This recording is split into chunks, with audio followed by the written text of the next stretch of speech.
Jadi kalau gini, Anda kalau bekerja, saya, Anda, kita bekerja, kan dapat gaji ya? Gaji. Ya, itu bahasa Arabnya gaji.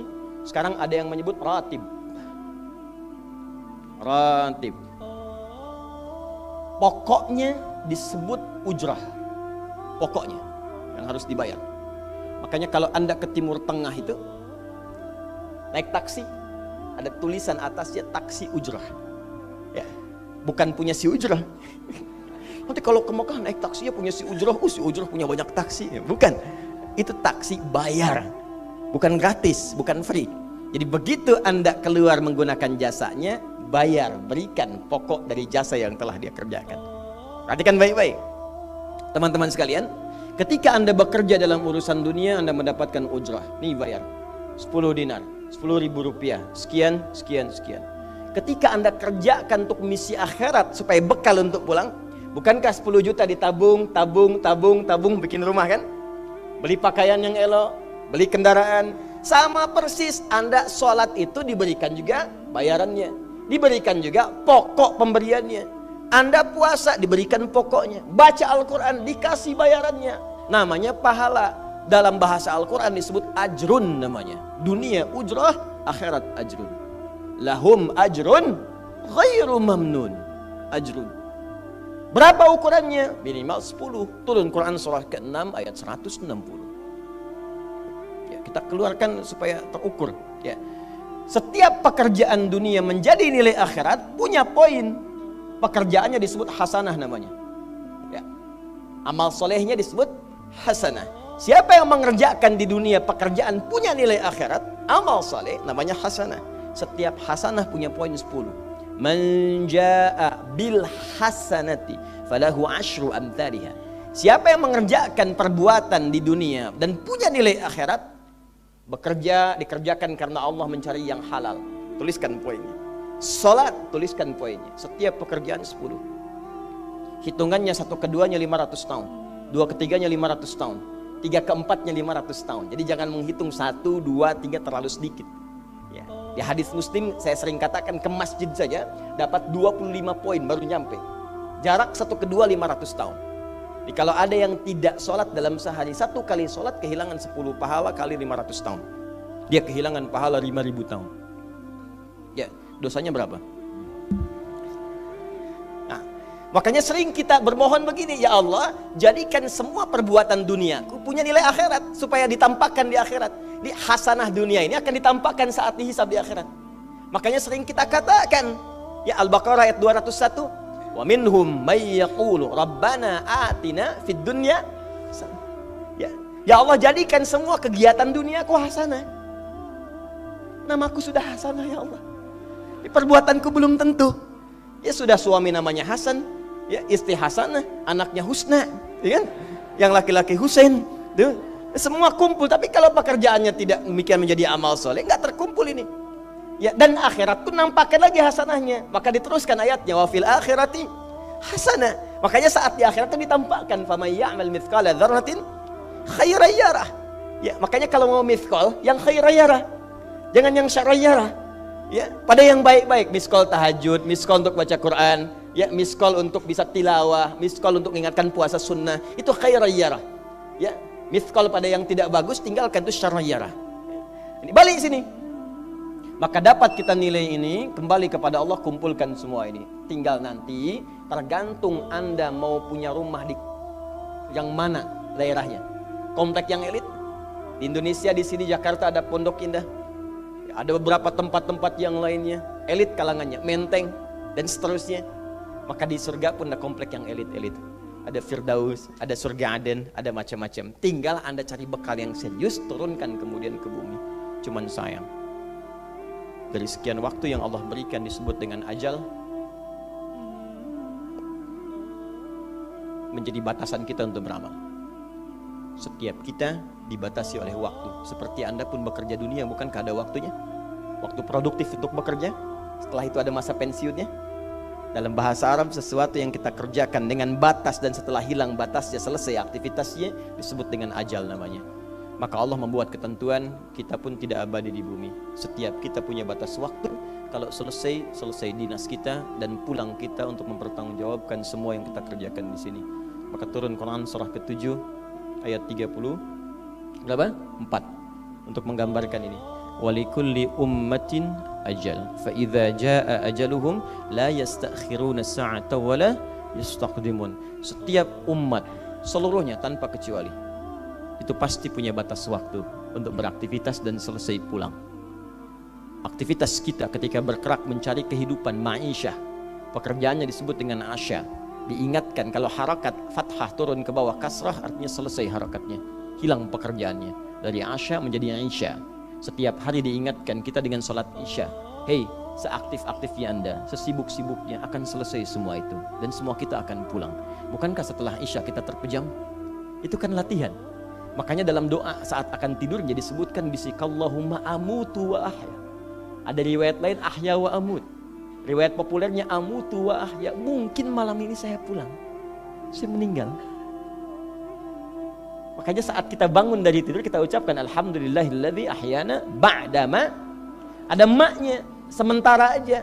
Satu saat mungkin pulang. Kita nggak tahu di bagian mana yang tidur itu mengakhiri kehidupan kita saat kita pulang. Karena itu serius. Ada saatnya kita pulang. Nah teman-teman, ternyata sudah tahu akan pulang pun masih ada yang tidak memanfaatkan waktu dengan baik. Tanyakan pada setiap manusia ya, dari detik ini, dimulai dengan diri kita. Kita manusia kan? Tanyakan pada diri kita, Anda wafat tidak? Anda pulang tidak? Anda meninggal tidak? Kalau sadar pulang, maka cari bekal yang baik. Berarti Allah benar kan? Kata Allah setiap kita akan wafat. Kullu nafsin dha'iqatul maut. Setiap yang punya jiwa meninggal. Bahkan dikasih informasi jelas kok. Yang bawa maut disebutkan namanya malakul maut. Quran surah 32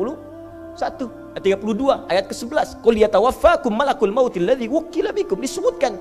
Bayangkan ya, kurang jelas apa lagi? Disebutkan punya waktu namanya ajal, akan wafat disebutkan, yang bawa wafat kematiannya disebutkan malaikatnya. Cara wafatnya disebutkan, Quran surah 89 ayat 27 sampai 30.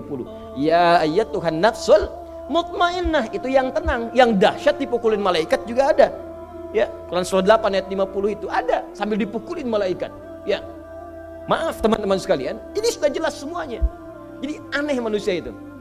Sudah tahu akan meninggal, tahu ada kenikmatan, ada siksaan, tahu ada surga, ada neraka, tahu ada kenikmatan kubur, ada siksa kubur. Kenapa masih main-main juga? Kenapa nggak dimanfaatkan? Dan dia tahu ada yang menyolatkan, ada yang disolatkan. Apa nggak sempat terfikir ketika Anda wafat siapa yang menyolatkan? Bukankah yang paling indah yang menyolatkan orang yang selama ini kita rawat? Anak yang pernah dikandung, diberikan ASI, dirawat-rawat. Anda menyiapkan apa gitu? Kita menyiapkan apa? Sayang-sayang investasi keluar banyak ketika wafat gak bisa berlaku apapun. Bahkan ada yang sebelum wafat pun sudah dibuang dari keluarganya. Waliyadzubillah. Nah, sekarang dari sekian kegiatan aktivitas kita, berapa yang sudah punya nilai di mata Allah menjadi amal saleh? Sekarang kita ukur. Ya, sekarang kita ukur. Pelan-pelan sebentar ya. Ini rata-rata usia berapa tahun? Oh baik. 40 tahun ke atas ya. Ya. Walaupun atasnya mungkin agak banyak, atas gitu ya, bagian. Nggak apa-apa. Fokus sini ya, edisi kali ini fokus saja. Biarkan saya yang datang, terangkan, tulis, hapus. Ya. Antum simak aja lah, simak, tulis dengan baik, mau ketawa-ketawa, sudah masuk surga, alhamdulillah. Udah cukup dengan amin, lihat dulu. Ini saya sering sampaikan, ini kita kasih batas standar di Al-Quran aja lah, 40 tahun misalnya. Ya, standar keseriusan beraktivitas. Ya, lihat sini. Konon dalam sebuah penelitian sederhana, manusia itu kalau dihitung-hitung aktivitasnya setengah dari usianya, itu umumnya walau tidak semuanya teralokasikan untuk tidur, beristirahat, tidur. Dari mulai lahir, bayi kecil tidur, dewasa beraktivitas tidur siang, tidur malam, tidur macam-macam, tidur kecapean, tidur ngantuk, tidur lelah, tidur segala rupa, tidur setengah dari usia. Jadi kalau 40 tahun tidurnya berapa tahun? 20 tahun. Baik. Sisanya beraktivitas ya. Nah, itu berapa tahun? 20 tahun. Jadi di sini kalau kita hitung, ya kalau beriman, alhamdulillah kita sholatnya, puasanya, baca Qurannya, tapi juga kerjanya, tertawanya, candanya, macam-macamnya 20 tahun. Dari 20 tahun ini, berapa yang jadi aktivitas ibadah? Yang jadi ibadah berapa? Ya, jangan terlalu pesimis ya, ambil 10 tahun misalnya. 10 tahun ibadah. Nah, jadi di sini adalah sholatnya, baca Qurannya, puasanya, dan sebagainya, sedekahnya, infaknya. Apakah semua ibadah itu langsung diterima? Belum tentu. Syaratnya ikhlas. Wa ma umiru illa liya'budullaha mukhlishina lahuddin. Quran surah 98 ayat 5. Pertanyaannya, dari ibadah yang kurang lebih 10 tahun ini, berapa tahun yang ikhlas? Ya, ambillah tengah-tengahnya 5 misalnya kan. 5 tahun. Ini yang ikhlas, insya Allah. Yang ikhlas kurang lebih 5 tahun. Jadi usia 40 tahun ini yang produktif amalan yang kurang lebih harapan kita diterima oleh Allah insya Allah 5 tahun. Dosanya berapa tahun?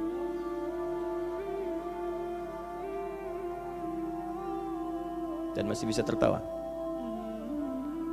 Dan masih mengharap surga. Masih ingin ke surga Firdaus. Masih ingin mendapatkan segala hal yang istimewa. Sementara kita sadar, gini caranya begini. Coba ucapkan dengan kalimat yang lantang bahwa Anda tak punya dosa. Kalau tak mampu, berarti punya dosa. Ucapkan Anda sudah siap ke surga. Kalau tak mampu, amalnya masih kurang. Jadi kalau sudah merasa amal masih kurang, dosa banyak, terus masih main-main juga. Sudah tahu usia sudah di atas ini, ada yang 50, 60 tahu, waktunya sedikit. Yang kemarin-kemarin banyak yang sia-sia. Jadi kalau yang kemarin-kemarin kurang, masa sisanya masih dikurangi juga? Anda 40 tahun, 50 tahun, 60 tahun. Sekarang anak 4, 5 tahun, bahkan matanya buta, ada laki-laki, ada perempuan, sudah jadi penghafal Quran. 5 tahun hafal Quran. Belum baligh. Dan berharap punya bekal di hadapan Allah. Kemarin sahabat saya, Syekh Ali Jabir, ya, datang ke Bekasi. Cerita tentang Kaila, anak 5 tahun, mata buta. Murajaah hafalan Quran sehari 5-7 juz. Dikatakan oleh beliau, Kaila, apa enggak capek terlalu banyak? Kamu kan punya uzur di hadapan Allah. Allah maha memahami keadaan kamu. Apa enggak lelah? Saya malu justru kepada Allah kalau kurang daripada itu. Anak 5 tahun mengulang hafalan Quran setiap hari 5-7 juz. Dan malu kalau kurang di bawah itu sebagai bekal untuk menghadap Allah.